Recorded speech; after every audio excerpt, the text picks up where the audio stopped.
Why does Pi feel so different from other blockchains? Why does utility matter? Pi feels different from other blockchains because Pi is different. When Open Network launched a year ago, I described Pi as a nonconformist, and that still holds.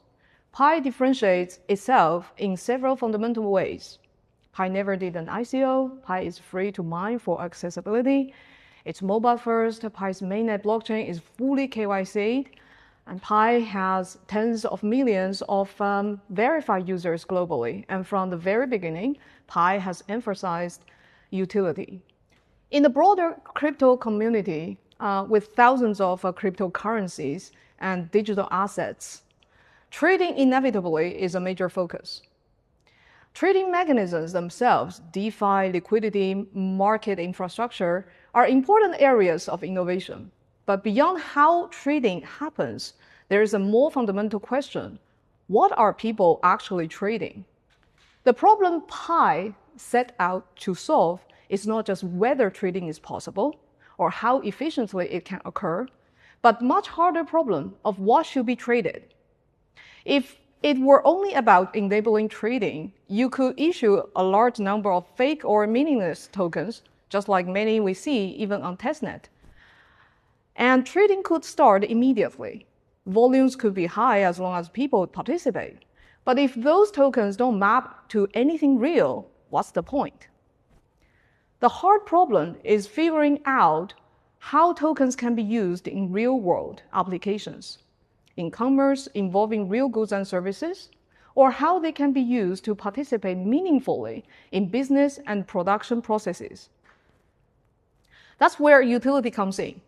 Historically, Pi has emphasized using Pi for real goods and services in local commerce and across Pi apps in the Pi browser.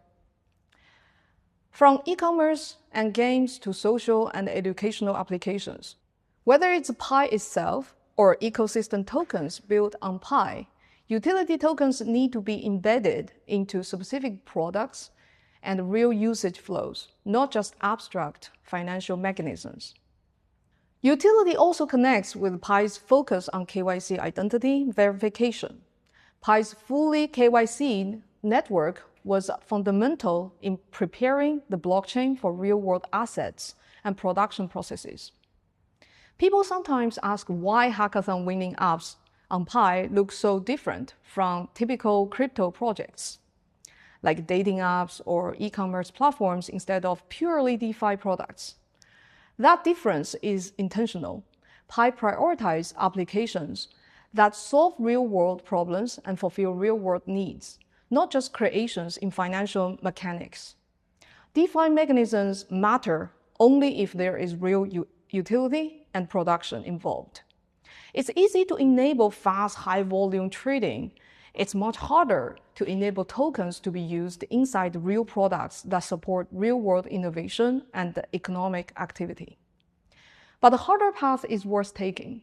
We believe that only by persistently trying to solve this complex and challenging problem, how blockchain and crypto mechanisms can actually be used to facilitate real-world production, can Web3 achieve meaningful breakthroughs. This path may take more time, more grit, and it may appear different, but this is the path Pi has chosen from day one, and it's the path the broader crypto industry will eventually need to take to overcome its own challenges. This philosophy goes all the way back to Pi's original design. Pi was designed to be freely accessible, allowing anyone to mine without financial barriers or out-of-pocket costs. That design not only permitted wide distribution and inclusivity, but it also enabled network and all participants in the network to afford the patience to engage in the difficult work necessary to establish a fully functioning ecosystem predicated on utility. There are already many cryptocurrencies taking the other path. Why not try this path with Pi for free?